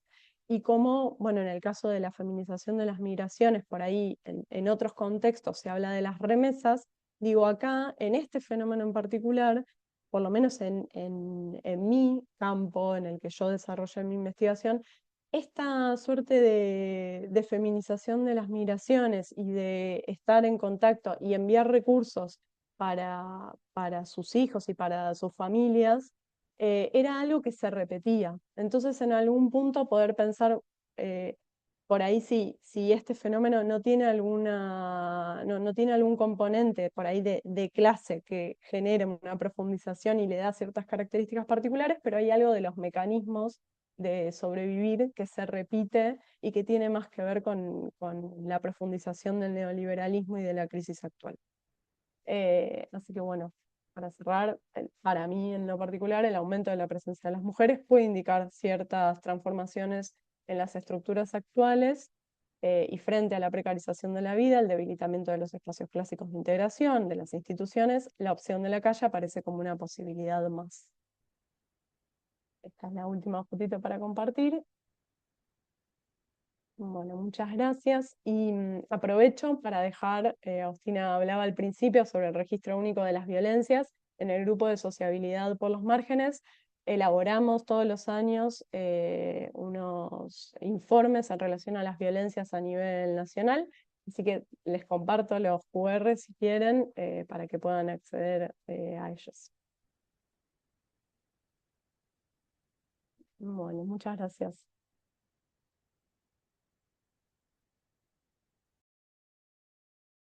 Ok, muchas gracias, Florencia. Invito a las personas presentes aquí a que si quieren puedan activar sus cámaras, puedan enviarnos sus preguntas. Vamos a abrir el espacio de diálogo y les pido también como harta conexión, harta concentración, porque si ustedes se fijan, todas las exposiciones precedentes han sentado tremendas bases para que podamos hacer una discusión profunda.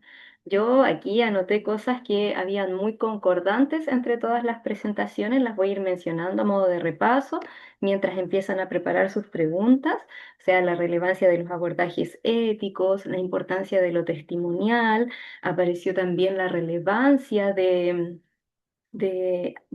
abordajes intersectoriales, ¿cierto? Con distintos enfoques de los profesionales, porque se entiende que la situación de calle es un asunto social de toda la estructura, ¿cierto? También apareció de manera reiterativa el tema de la maternidad, la relación con los hijos.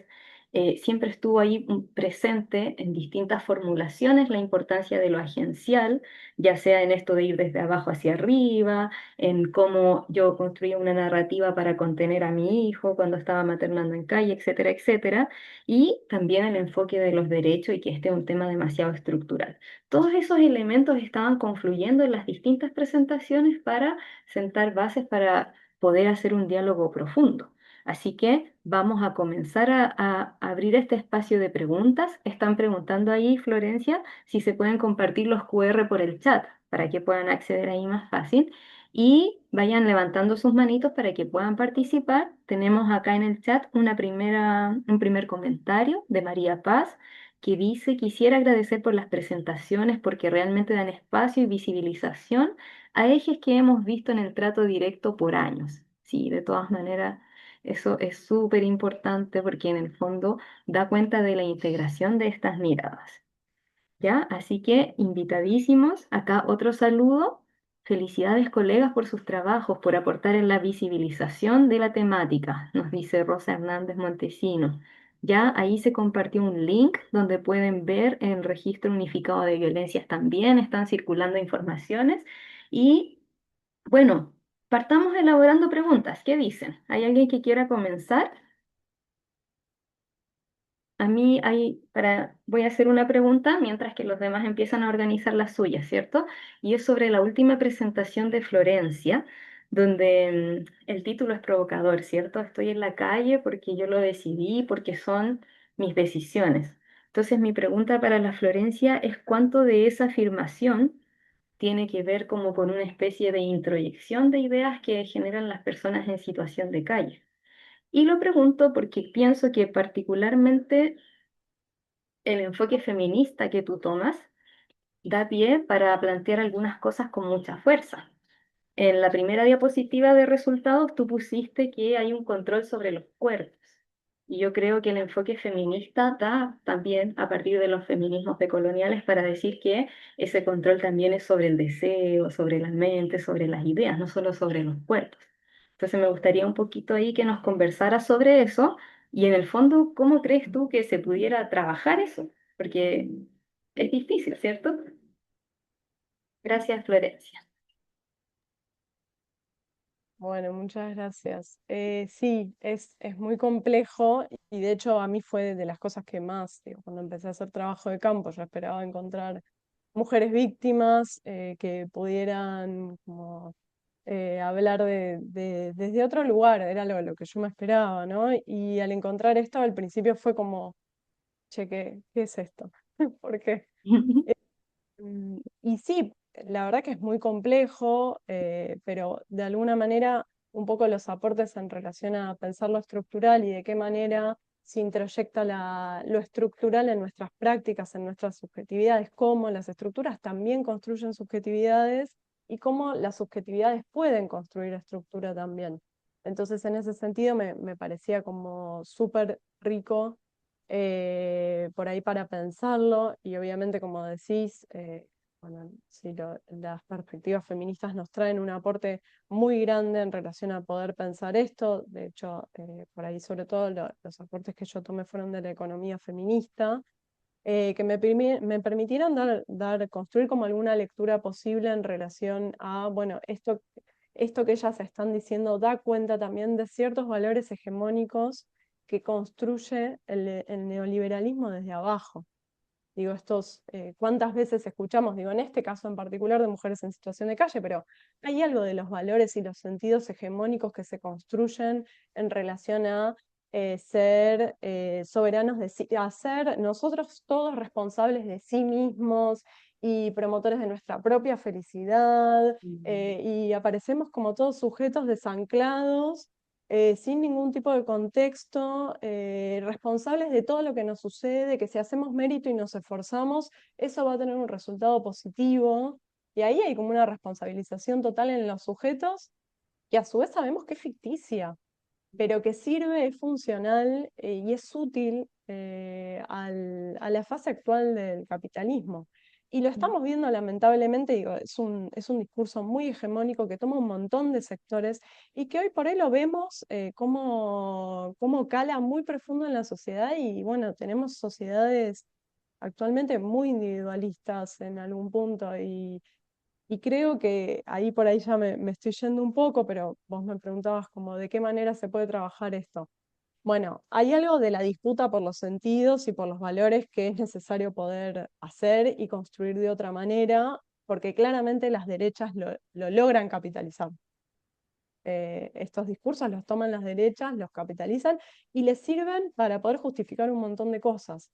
Entonces por ahí lo pienso, por ahí desde lo que más trabajo yo en relación a políticas públicas, por ahí, bueno, muchas veces las políticas públicas que se generan con una idea de poder garantizar el acceso, lo que hacen es reproducir justamente estas prácticas en relación a individualizar las problemáticas y dar mérito, o sea, hacer mérito para acceder a algo que se supone que es un derecho.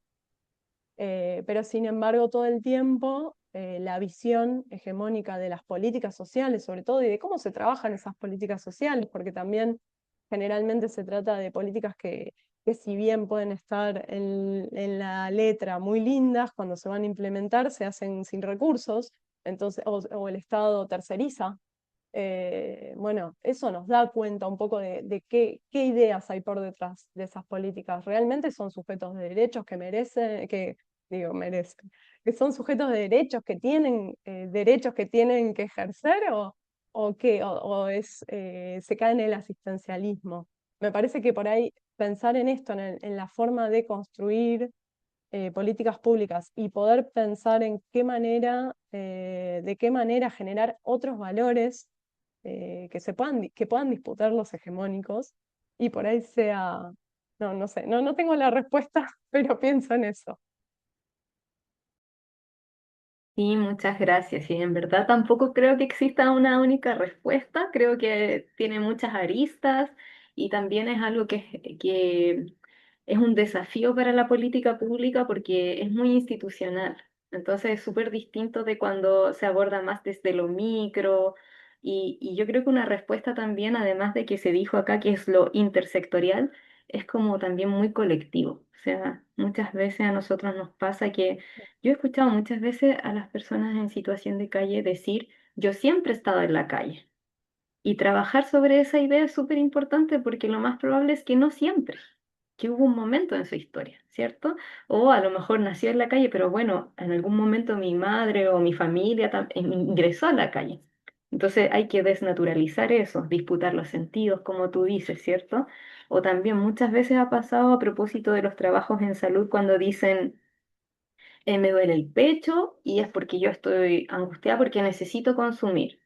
Y sí puede ser, pero también puede ser que esté en un estado mental súper complejo y tu angustia no sea solamente a causa del consumo y hay en un montón de factores más. Entonces, o también nos ha pasado mucho a propósito del trabajo de MEC, que fue muy lindo hace poco en una de las últimas espacios, todas las mujeres empezaron a hablar de los entuertos y nunca nadie les había contado eso, pero todas las habían vivido y por qué, y ellas se preguntaban, ¿y por qué nadie nos habla de esto? Nadie nos da esta información. ¿Y por qué tenemos que enterarnos cuando lo estamos sufriendo? Es una anécdota, algo pequeño, pero que da cuenta cómo del momento en que tú lo haces más colectivo, con un grupo, empieza a tener otro cariz.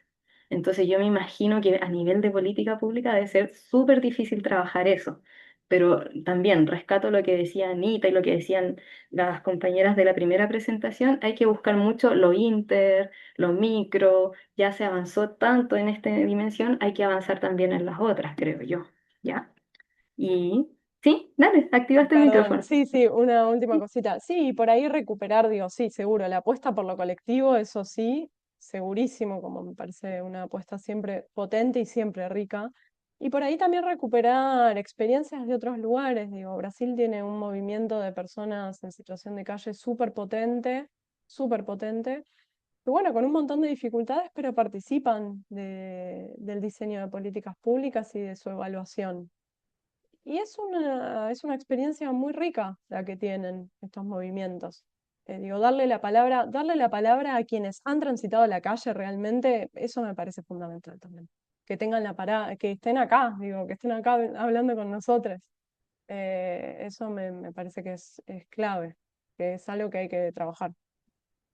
Sí, ahí te escribieron. Me pareció súper rico el aporte de Florencia en su investigación respecto al componente estructural del capitalismo neoliberal en el aumento de la situación de calle. O sea, yo creo que todo enfoque que se diga estructural tiene que hablar de capitalismo y de neoliberalismo, ¿cierto? Para elevar un poco ese estándar ahí también de la conversación. Y un poco en relación a lo que decías tú, Florencia, también aprovechando que está Agostina. Quería preguntar, mientras ustedes elaboran sus preguntas, ¿cierto? Sus comentarios, quería preguntar si conoces alguna experiencia de intersectorialidad, así como la que tú estabas exponiendo, ¿cierto? Decías un hallazgo es tratar de tender a esto. Si conoces algunas experiencias o si te animas a contarnos, a soñar cómo debería ser, ¿cierto? Cómo podría ser, por qué lugar podría ir. Bien, gracias Carolina por la pregunta. Sí, a ver, La investigación, quizás como contaba Flor, también la hicimos desde un doble rol. Yo soy terapista ocupacional de Fundación Multipolar, donde acompañamos a personas en situación de calle o riesgo de calle, desde el sector de las organizaciones de la sociedad civil, ¿no? Entonces, la verdad es que desde hace años nuestra metodología viene viendo la necesidad de articular con distintos sectores. Dependiendo del momento país en el que nos encontramos, nos es más fácil articular con unos que con otros, eso es una realidad. Pero bueno, por ejemplo, digo, en este momento hemos articulado con otras organizaciones de la sociedad civil que brindan alimentos, que brindan bolsones o que tienen la posibilidad de apoyar para poder alquilar habitaciones de hotel incluso, y con centros de salud por un lado y por el otro lado con empresas. En general son, te diría que son estos los sectores con los que logramos articular y con los que hemos tenido experiencias positivas en estas articulaciones, ¿no? Sí, por ahí aprovecho y sumo quizás también otra pregunta para acá, para el equipo. Había participado también del Congreso Internacional en enero y cuando participé del Congreso presentando nuestra investigación dije, bueno, la próxima investigación tiene que ser una metodología participativa. Vengo como muy con esa idea y quizás alineado con esto último que decía Florencia también. Digo, claro, acá tendrían que, si bien es importante, somos todas mujeres, no es casual, ¿no? Quienes estamos presentando acá, me parece que sería mucho más potente, ¿no? Si también quienes participaran de esta mesa fueran mujeres con la experiencia de la situación de calle. Pero ahí quería preguntarle si alguna tiene esta experiencia o si alguna también lo ve como una posibilidad a esto de todo lo que venimos encontrando como hallazgo, como necesidad y como problemática, quizás como una alternativa para poder empezar a buscar soluciones de una manera colectiva a través de metodologías participativas.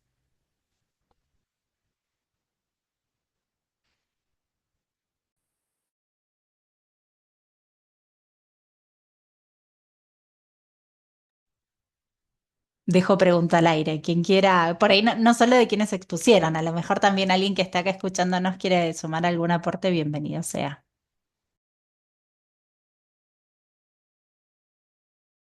Pareciera ser que lo metodológico siempre es muy desafiante, ¿no? No sé si alguien se anima a comentar. Hola, ¿cómo están?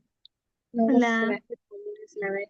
Entré un poco Ahí. tarde porque estoy en el trabajo y me enteré tarde de que ahora eran mujeres. Yo soy de Córdoba y hice una práctica de trabajo social con mujeres en situación de calle y trabajamos de manera colectiva, digamos, el espacio. Y bueno, creo que está bueno eso, digamos, ¿no? Construir con ellas y para ellas el espacio que ellas necesitan también, desde qué lugar. A nosotros nos ayudó un montón poder contar con las mujeres, digamos, en relación a eso para construir el espacio, porque por ahí estábamos nosotras tratando de idear cosas que quizás iban por fuera de las cosas que ellas necesitaban, ¿no? Entonces, bueno, nada, eso totalmente de acuerdo con lo que acaba de decir.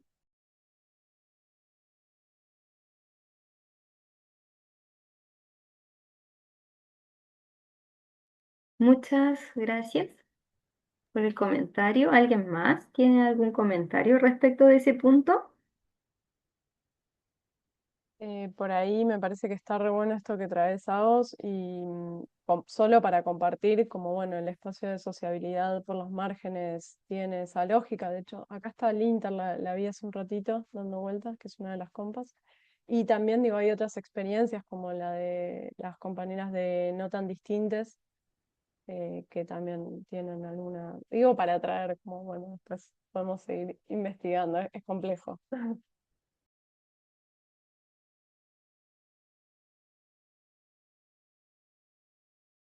María Paz, ¿tiene la manito levantada? Sí, quería solo agregar, por supuesto, volver ahí a agradecer a todas por sus presentaciones, pero pensaba como en esto de lo que hablaban de los desafíos y del espacio un poco como de la conexión incluso desde la academia y la investigación hacia, ¿cierto?, el ejercicio de las metodologías más participativas o lo que proponía, ¿cierto?, Agos, y desde ahí creo que que el ejercicio en sí mismo además da el espacio de visibilización desde la voz, que es lo que le falta un poco a la investigación o a la academia, que en parte suele ser desde la investigación, desde la literatura y que muchas veces viene también desde esto neoliberal, ¿cierto? Desde el patriarcal, entonces el poder hacer metodologías participativas da además el espacio de voz desde la primera persona de cómo experimenta estas situaciones que fueron lo que pudieron ir conversando, ¿cierto? Todas en sus presentaciones y creo que ahí también tiene un plus en función de cómo las personas pueden relatar y desde ahí tomamos o visibilizamos fuera de lo que podemos experienciar quienes investigamos o nos dedicamos a este espacio como un poquito más desde la academia para, como creo que ahí también hay un aporte importante. Claro, puedo decir algo, pero no encuentro mi manito levantada. Pero ya estáis hablando, tiene el micrófono activo, te escuchamos. Ya, mira, me parece súper interesante cómo también la temática de mujeres en situación de calle va ganando espacio dentro de Ciscal. Ciscal lleva 5 versiones. En el primer año estábamos en pandemia, así que era una aproximación muy preliminar y no hubo mesa. Tenemos 2 mesas en esta versión, en la quinta versión. Hay una mesa el miércoles a las 3 de la tarde, así que desde ya dejo a todas las compis que están aquí invitadas a la mesa 9 de mañana a las 3 porque me parece que también hay un ejercicio de incidencia y de visibilización que se hace desde dentro. Yo pensaría que en las propias orgánicas y en las propias organizaciones en quienes estudiamos situación de calle o trabajamos en ella, visibilizar las temáticas también pasa por nombrar al interior de ellas a distintos sujetos y reconocer el carácter heterogéneo que tiene la situación de calle y la necesidad de que las políticas respondan a sus distintas perspectivas o matices. Entonces me parece que aquí hay un elemento que es clave de mostrar incluso cómo temáticamente ha ido apareciendo el debate sobre mujeres en situación de calle al interior de las conferencias de Ciscal, qué temas han ido abordando y cómo ese conocimiento acumulado, y ahí viene el desafío, ya no es solo descriptivo, de encontrar puntos en común, que fue lo que ocurre hoy, sino que se avanza en una agenda de investigación conjunta en torno a algunos temas. Eso sería mi aporte un poco al cierre. Mi internet está pésimo, así que no tengo mano para levantar, así que me disculpan haber intervenido así. Sí, muchas gracias. Es súper importante también eso, a propósito de todo lo que se ha mencionado de la invisibilización y del querer o no querer aparecer y cómo, ¿cierto? Porque también cómo aparecen, ¿cierto? Los temas, cómo aparecen las personas. Y ahí también concuerdo, y es algo que noté muy transversal en todas las presentaciones, como esta disposición ética, ¿cierto? Me pongo a disposición para que tú puedas mostrar tu voz, tu experiencia. Y ahí quizás un poco preguntarle a las compañeras de México si nos quieren profundizar o comentar cómo las personas que hicieron este trabajo de bordado en ese ámbito de esas narrativas, ¿cómo lo toman? ¿Qué les dicen? ¿Qué les comentan? ¿Qué les piden? Porque, ¿cómo lo reciben bien? ¿Cómo lo ven? Gracias. Pues fue todo un trabajo anterior que se hizo a la idea de estos bordados, donde implicó mucho llegar a los espacios comunitarios donde estaban estos asentamientos, principalmente brindados por la cuestión de movilidad humana y desplazamiento forzado. Entonces, primero se realizan intervenciones psicoeducativas a las infancias y ahí es cuando vamos explorando y diagnosticando un poco sobre cuáles eran las situaciones y cuáles eran las necesidades específicas que nombraban, en este caso, pues, las adultas cuidadoras de esos pequeños. Entonces, primero fue mucho la cuestión vincular, porque es necesario también tener una situación afectiva y vincular que te permita generar confianza entre las personas con las que trabajamos. A partir de estos primeros acercamientos es cuando logramos acercarnos, incluso atravesar este umbral de sus espacios privados que construyen en estos espacios que ocupan. Una vez que realizamos el vínculo, entonces empezamos a explorar un poquito sobre cuáles eran sus percepciones de quiénes eran ellas mismas, qué significación tenían sobre ser mujeres, sobre cómo vivían realmente las realidades pues duras y crudas que cotidianamente están expuestas.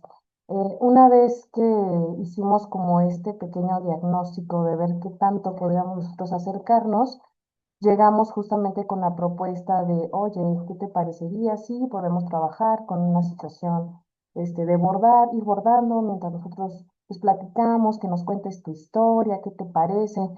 Y la verdad es que al principio teníamos muchas expectativas, no sabíamos a lo que nos íbamos a enfrentar y la realidad es que fue un trabajo como muy nutritivo y muy valioso en el sentido que nos dimos cuenta que permitía el desfogue emocional, que no hay lugares ni espacios donde puedan justamente arrojar y depositar todas estas situaciones con las que cotidianamente afrontan, que ya lo hemos escuchado justo en estos espacios, que son dolientes, que son revictimizantes y que están expuestas a muchos riesgos y situaciones, ellas como también sus pequeños, ¿no? Quienes sostienen.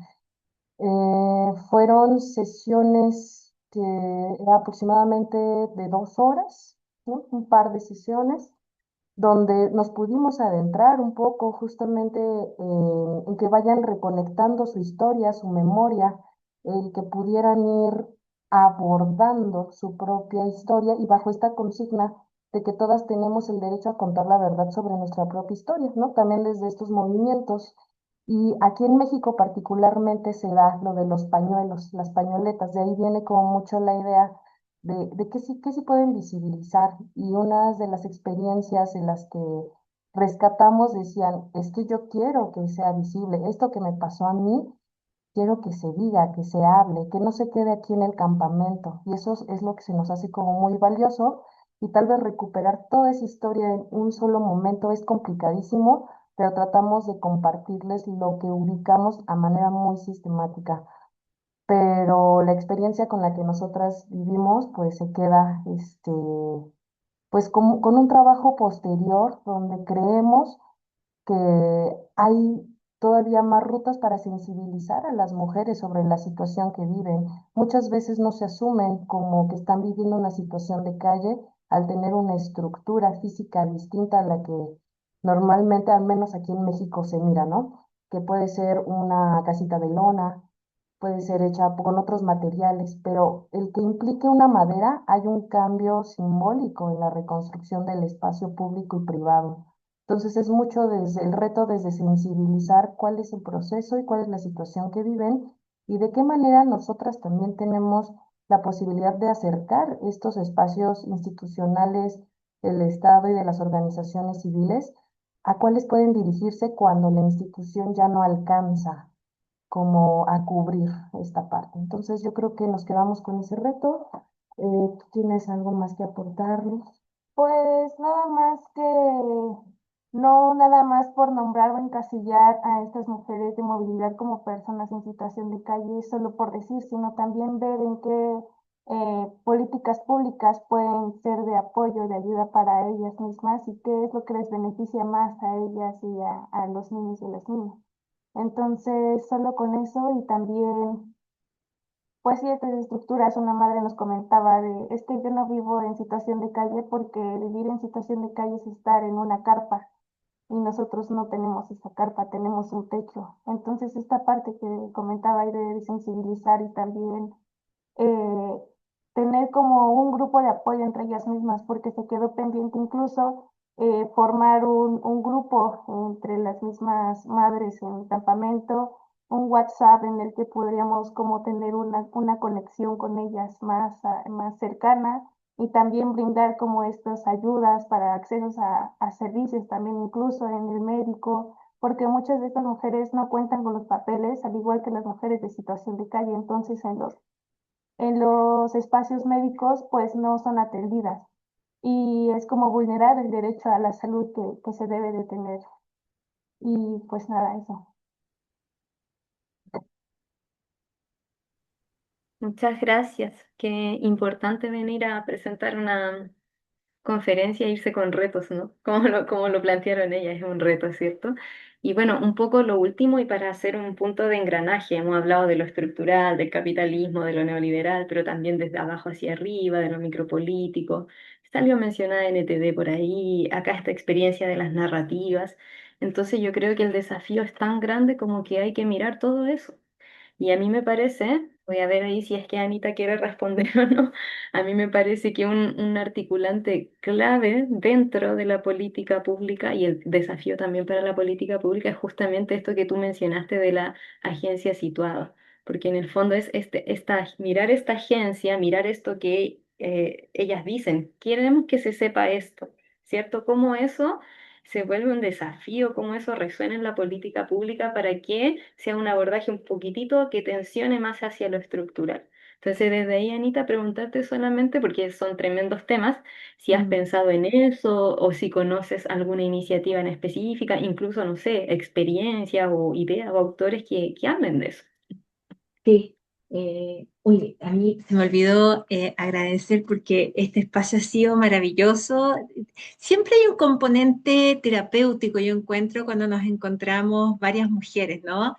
Y ahí agradecerles el espacio, a las compañeras, a ti, Caro, a todas las asistentes y los asistentes y les asistentes y a Florencia por esta linda reflexión que hoy día Chile nos toca. Estamos en una coyuntura política, contextual, en que es muy importante lo que acaba de plantear Florencia porque podemos entrar quizás en una etapa en que eso afecte mucho más esta mirada neocapitalista, no lo sabemos.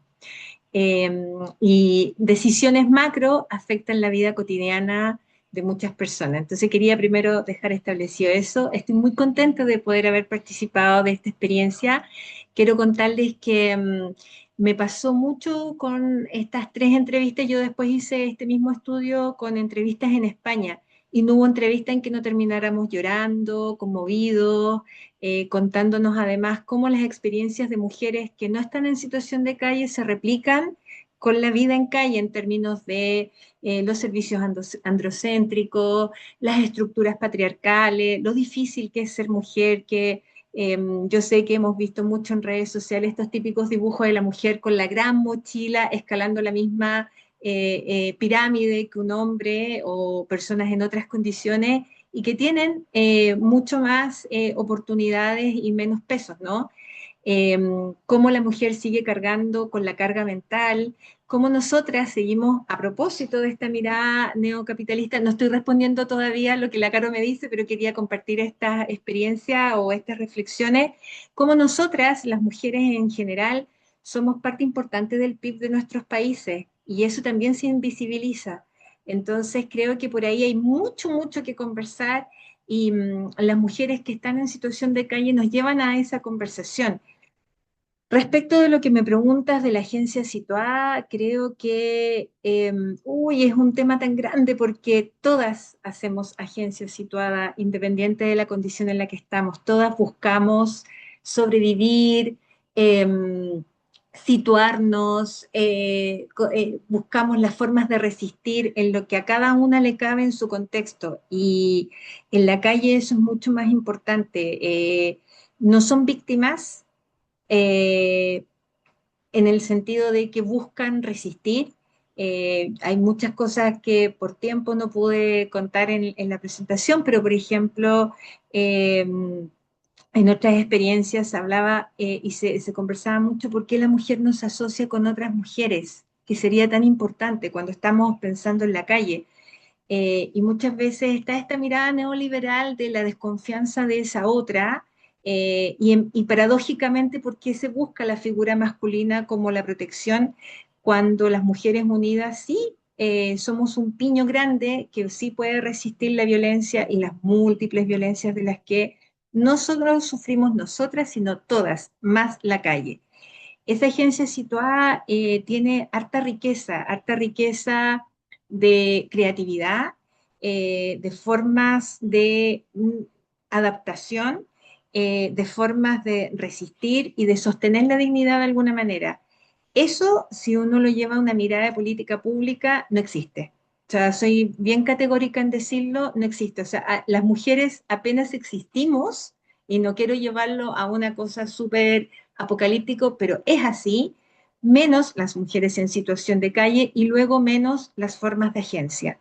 Entonces creo que eso hay que mirarlo porque, tal como decían las compañeras, los cuerpos femeninos se castigan, se usan como objeto y esos cambios, y de eso ha habido muy poco cambio en el último tiempo. Hay un cambio discursivo, mas no necesariamente en la acción, especialmente en la violencia relacional, que es un reflejo también de lo que pasa a nivel sistémico y también a nivel institucional. A mí me quedan más preguntas, Caro, que, que ideas, ¿no? Pero si uno pudiera pensar, yo por ejemplo me quedo con una experiencia de Arrels Fundación. Ellos trabajan en Barcelona puntualmente, han generado albergues, refugios para mujeres en situación de calle, solo para mujeres en situación de calle se han dado cosas extraordinarias. Por lo pronto, en términos estadísticos, han bajado el número de mujeres que están habitando la calle dura, que nosotros le llamamos, y están accediendo más a los albergues, han logrado inserción laboral, por ejemplo, han logrado rescatar lo que para ellas es volver a trabajar, qué tipo de vivienda segura se busca, y han encontrado sobre todo esto que yo partí diciendo en esta intervención, lo terapéutico que es conversar entre mujeres, el asombro que ellas sienten cuando todas comparten esas experiencias profundamente traumatizantes de la maternidad, fragmentada, desgarrada, por ejemplo, la violencia de género que han vivido, y al encontrarse en esos puntos en común se han generado espacios muy bonitos. Entonces, creo que hay muchas más experiencias, yo estoy citando solo una. Sé que en Argentina hay muchas, sé que también en Brasil. Pero menciono esa en particular porque yo tuve al menos la fortuna de poder conversar con estas profesionales que también trabajan con ellas y es un cambio de 0 a 100. Nosotros en Chile creo que nuestra brecha es todavía grande, pero ya poder conversarlo me da una esperanza de que vamos achicando ese espacio. Gracias, Anita. Sí, pues y también porque esa experiencia es más cercana a una política pública, ¿cierto? Porque otras, por ejemplo, como las de NTV, son mucho más micropolíticas. Esta experiencia de la madre que no fui y todas estas situaciones. Bien, eh, son las 1 de la tarde, ya en mi reloj. Hemos tenido un espacio de diálogo, de conversación. Me parece que si alguna o alguno de ustedes quiere hacer algún comentario para cerrar, compartir algo acerca del espacio, asumir alguna tarea, un reto que se quiere llevar, todo eso estaría súper positivo. Porque este es un tema que claramente hay que seguir y volver y volver y volver y hablar, hablar, el poder de hablar también, lo que decías tú, que lo vemos, ¿cierto? El poder de narrar las narrativas y de resistir ese control de cuerpos y subjetividades femeninas también, ¿cierto? Entonces no sé si alguien quiere comentar algo o si comenzamos a despedirnos así nomás, sin comentarios. Dejo el micrófono abierto. Ahí Victoria levantó su manito. Sí, Dale, yo Victoria. solo quería comentar algo que había notado como en una de las ponencias que me dejó como pensando en la forma en la que fue creo que la ponencia de Florencia. em, Y otra más, vi como esta como continuidad entre las diferentes exposiciones, que se hablaba de cómo también en lo que refiere a las mujeres en situación de calle, hay un tema de como el riesgo de ser vulnerada no solo como desde una forma vertical, es decir, desde lo que es la exclusión desde el mismo sistema, que como que te deja en la calle, sino que mismo las otras personas que están en la misma situación, el riesgo a ser violentada no solo por transeúntes que no tienen por qué estar en calle, sino por hombres en situación de calle. Eso fue como que algo que me pareció como importante destacar, que también, o sea, señala la vulnerabilidad especial que tienen estos grupos en el sentido de que aunque estés en una situación como lo que es esta la intemperie en bastantes casos, o sea, sé que el sinhogarismo tiene como diferentes caras, pero pensando como en este sinhogarismo más visible, está el tema de que mismo tu propio cuerpo pueda ser vulnerado, dando lugar a como esta necesidad de como pasar lo más desapercibida posible, porque hay una dimensión de esta vulnerabilidad al abuso que en los hombres no, o sea, no es contemplada de la misma forma.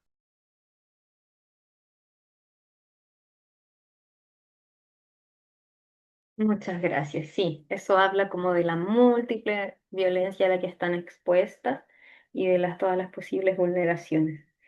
Bien, ¿Alguien más que quisiera hacer algún comentario? Nos despedimos. Nos vamos ahí con hartas cositas para pensar, para que compartan también entre ustedes. María Paz nos manda su corazoncito. Victoria igual. Ya la Anita también, muy bien. Virginia. Y bueno, vamos cerrando la jornada del día de hoy. Espero que tengan un buen día, una buena semana y que sigan participando de las conferencias de Ciscal porque sin duda que nos deja cositas para ir pensando, se remueve. Gracias a todas las expositoras y seguimos en esta temática tan compleja, ¿cierto? Y tan necesaria de abordar. Adiós, Gracias. un Muchas gusto gracias, conocerles. nos vemos. Gracias. Gracias. Buena Gracias. tarde.